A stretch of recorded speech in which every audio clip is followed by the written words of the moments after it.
ഇന്ന് കാണാൻ പോണത് എഗ്ലെസ് ഹണി കേക്കാണ്. മുട്ട ഇഷ്ടമില്ലാത്തവർക്കും അതുപോലെ ക്രീമൊന്നും അധികം ഇഷ്ടമില്ലാത്തവർക്കൊക്കെ കഴിക്കാൻ പറ്റിയ നല്ല സൂപ്പർ ടേസ്റ്റി ആയിട്ടുള്ള കേക്കാണ്. ഒരു ബൗൾ എടുത്തിട്ട് അതിലേക്ക് 1/4 കപ്പ് പുളിയില്ലാത്ത തൈര് ചേർത്ത് കൊടുക്കുക. പിന്നെ 1/2 കപ്പ് പൊടിച്ച പഞ്ചസാര, 1/4 cup vegetable oil, 1 teaspoon vanilla essence. ഇത് മൂന്നും കൂടെ നന്നായിട്ടൊന്ന് ബീറ്റ് ചെയ്തെടുക്കണം. എല്ലാം നന്നായിട്ട് മിക്സായി കിട്ടിയിട്ടുണ്ട്.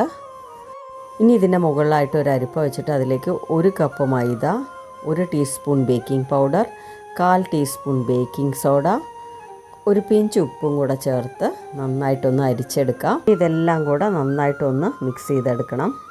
ഇനി ഇതിലേക്ക് 1/4 കപ്പ് പാൽ കൂടെ ചേർത്ത് കൊടുക്കണം. അപ്പോൾ ഞാൻ 1/4 കപ്പ് പാലും ഇതിലേക്ക് ചേർത്ത് ഫൈനലായിട്ട് ഒന്നും കൂടെ മിക്സ് ചെയ്തെടുക്കുകയാണ്. കേക്ക് ടിന്നിലേക്ക് ട്രാൻസ്ഫർ ചെയ്യാം. അപ്പോൾ ഞാനിവിടെ 6 ഇഞ്ചിൻ്റെ കേക്ക് ടിന്നാണ് എടുത്തിരിക്കുന്നത്. ഇനി ഇത് 180 ഡിഗ്രിയിൽ 10 മിനിറ്റ്സ് പ്രീ ഹീറ്റ് ചെയ്ത അവനിൽ 35 to 40 മിനിറ്റ്സ് ബേക്ക് ചെയ്ത് എടുത്തു കഴിഞ്ഞാൽ നമ്മുടെ സൂപ്പർ ടേസ്റ്റി ആയിട്ടുള്ള സ്പഞ്ച് റെഡിയാവും. ഇനി ഇതിലേക്കുള്ള ഷുഗർ സിറപ്പ് ഉണ്ടാക്കിയെടുക്കണം. അതിനായിട്ട് 2 ടേബിൾ സ്പൂൺ പഞ്ചസാരയും 3 ടേബിൾ സ്പൂൺ വെള്ളവും കൂടെ ചേർത്ത് നന്നായിട്ടൊന്ന് ബോയിൽ ചെയ്യാനായിട്ട് വെക്കുക. അപ്പോൾ ബോയിലായ ശേഷം ഫ്ലെയിം ഓഫ് ചെയ്യുക. അതിന് ശേഷം ഇതിലേക്ക് 2 ടേബിൾ സ്പൂൺ തേനും കൂടെ ചേർത്തിട്ട് നന്നായിട്ടൊന്ന് മിക്സ് ചെയ്തെടുക്കുക.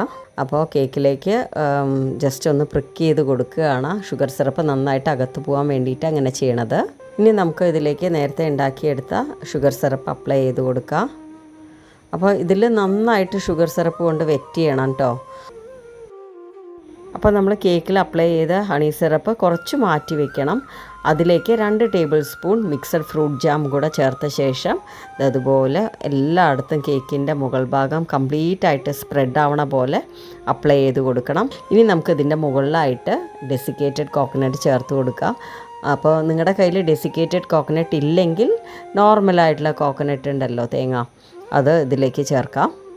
അപ്പോൾ എല്ലാവരും ട്രൈ ചെയ്ത് നോക്കുക. വീഡിയോ ഇഷ്ടമായിട്ടുണ്ടെങ്കിൽ ലൈക്ക് ചെയ്യുക, ഷെയർ ചെയ്യുക, കമൻറ്റ് ചെയ്യുക. പിന്നെ സബ്സ്ക്രൈബ് ചെയ്യാത്തവർ സബ്സ്ക്രൈബ് ചെയ്ത് സപ്പോർട്ട് ചെയ്യണേ. താങ്ക്